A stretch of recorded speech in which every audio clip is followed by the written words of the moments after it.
আমরা যদি no confidence জানি, মেয়র তার ভোট বাঁচাতে পারবেন তো? আমি এটা জানতে চাই। দরজা যদি আমরা একটু খুলে দিই, এই ঘরে আর জায়গা হবে না তো।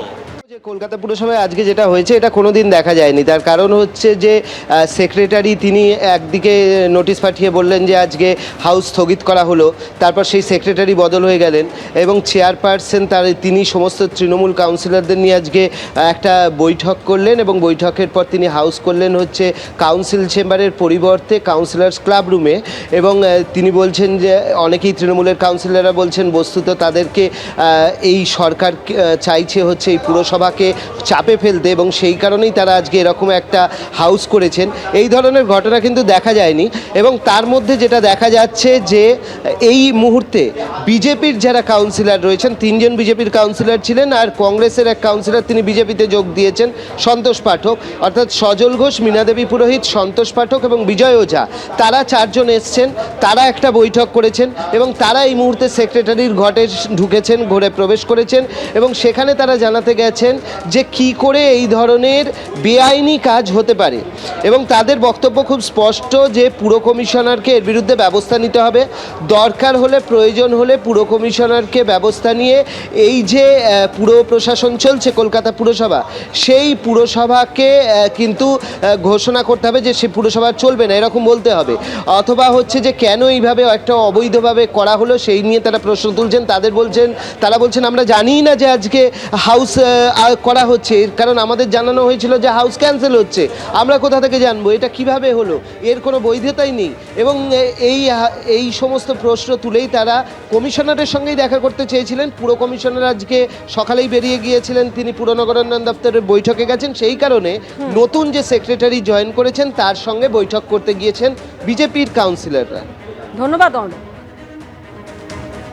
গতকাল রাত্রিবেলা আমাকে কোনো রকম কারণ না দেখিয়ে একটা চিঠি সকলকে পাঠানো হয়েছে, যেটা আমিও প্রায় অনেক রাত্রে পেলাম যে এরকম একটি হাউসটি হঠাৎ বন্ধ করে দেওয়া হয়েছে এবং যে অধিবেশন কক্ষ অর্থাৎ কাউন্সিল চেম্বার যেটা আমরা অধিবেশন করি সেখানে বন্ধ করে দেওয়া হয়েছে। কারণ দর্শাবার জন্য আমরা সেক্রেটারিকে একটি চিঠি দিয়েছি, চেয়ারকে সম্বোধন করে চিঠি দিয়েছি যে কার নির্দেশে কাউন্সিল চেম্বার আপনি বন্ধ রেখেছেন এবং কি আইনে আপনি অধিবেশন বন্ধ করলেন, কার নির্দেশে। উত্তর এখনও পাইনি। যারা নতুন সরকার তৈরি হতেই পারে, যে কোনো সরকার আসতেই পারেন ক্ষমতায়, কিন্তু নির্বাচিত পৌর বোর্ড তারা কিন্তু এইভাবে অধিবেশন কক্ষ বন্ধ করে তারা এই নজিরবিহীন যে ঘটনা, যেটা আজকে প্রায় 1985 থেকে যে বোর্ড চলে আসছে, সুতরাং আমরা কোনোদিন এটা দেখলাম না, এটা একটা ইতিহাস হয়ে রইল।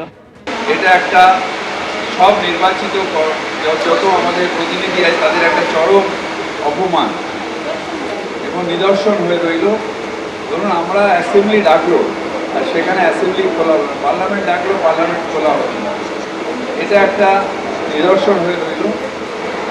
হট করে আমার ইচ্ছা হলো আমি হাউস বন্ধ করলাম, হাউস করলাম, এটা এক্সিকিউটিভের কাজ না, এটা সম্পূর্ণটা চেয়ারপারসনের কাজ। সুতরাং অ্যাক্ট অনুযায়ী চেয়ারপারসনকে যেরকম চলতে হবে, মেয়রকে চলতে হবে, এক্সিকিউটিভকে চলতে হবে। তাই আমি এই যে আজকে যা পরিস্থিতি হয়েছে এটা তো অত্যন্ত দুঃখের, অত্যন্ত অপমানের। তাই আমার যারা কলিগ, যারা কাউন্সিলররা এখানে এসছেন প্রত্যেককে অভিনন্দন জানাই। আমাদের গণতন্ত্রের জন্য যে লড়াই আপনারা সামিল হয়েছেন, সেই গণতন্ত্র রক্ষা লড়াই আমরা চালিয়ে যাব। আমাদের মাসে 22 তারিখে আজকের দিনে আমাদের অধিবেশন মাননীয় চেয়ারপারসন ডেকেছিলেন এবং চেয়ারপারসনের নির্দেশে মিউনিসিপ্যাল সেক্রেটারি আমাদের প্রত্যেকের কাছে নোটিশ পাঠিয়েছিলেন।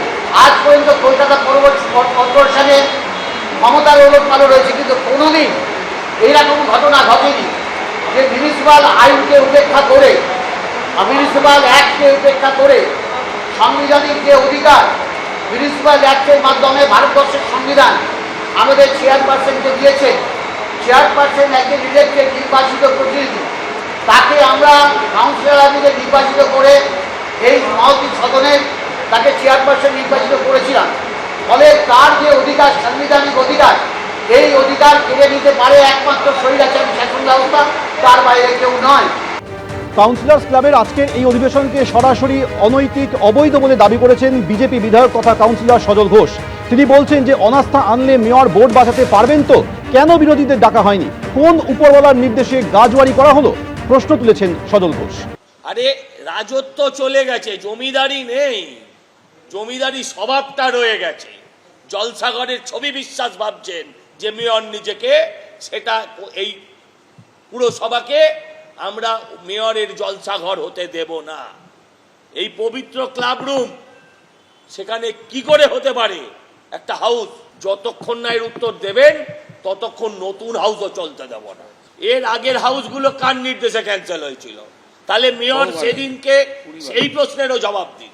একজন পুর কমিশনার, তিনি একজন আমলা, তার বিরুদ্ধে বলার জায়গা ছিল বিধানসভাতেও, বলতে পারতেন সেখানে। এইটা গায়ের জোরেই কাজটা করবার অধিকার কে দিল? এর আগে যতগুলো হাউস ক্যান্সেল হয়েছে তার ডেটা বার করা হোক। কোন উপরওয়ালা তখন বলেছিলেন? উপরওয়ালা না উপরওয়ালি, সেটাও ব্যাখ্যা করা হোক। আমরা যদি নো কনফিডেন্স জানি, মেয়র তার বোর্ড বাঁচাতে পারবেন তো? আমি এটা জানতে চাই। দরজা যদি আমরা একটু খুলে দিই, এই ঘরে আর জায়গা হবে না তো। উনি যাদের নিয়ে চেঁচামেচি করেছেন আমি টিভিতে দেখেছি, তাদের 10 জনের কল রেকর্ড আমার কাছে আছে। যদি বলি ভাল লাগবে? কতক্ষণ লাগবে 3 কে 77 করতে? কিন্তু ভাবে করবো না।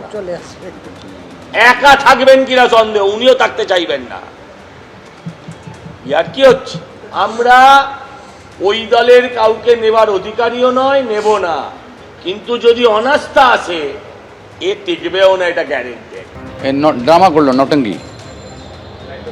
জনগণ নটঙ্কি শেষ করে দিয়েছে মমতা ব্যানার্জি, অভিষেক ব্যানার্জি। এরা ওই ড্রামার মাধ্যমে থাকতে চাইছে। এর আগেও তো বহুবার আমাদেরকে কর্পোরেশন থেকে বলেছে, কন্ট্রোল রুম থেকে, যে হাউস আজকে হবে না। পরে হয়তো লেটার গেছে আমাদের, তো অনেকবার হয়েছে, বহুবার। এ তো ড্রামাবাজ, এরা ড্রামা করতে, আজকে ড্রামা করতেই ওখানে করেছিল। নাম বলছি না, আমি বলছি 10 জন আমাকে, তার মধ্যে 2 জন মুসলিম। ওরা বলছি আমরা বিজেপির ইসে দাঁড়াবো আর জিতে দেখাবো। আমরা তৃণমূলের কাউন্সিলর, তৃণমূল থেকে জিতেছে, তারা বলছে যে জিতে দেখাবো। 10 জন আমাকে ফোন করেছে, 10। আজকে হাউসের বৈধতা নেই কেন? কিন্তু আমাদের জানায়নি, আমাদের কর্পোরেশন থেকে বলা হচ্ছে। এর আগেও তো ফোন যেত, মেয়র তো এখনও ফিরহাদ হাকিম যেত, যে ভাই আজকে হাউস আছে বা না, যেত, চিঠিও যেত আর ফোনও যেত এখান থেকে, কন্ট্রোল রুম থেকে।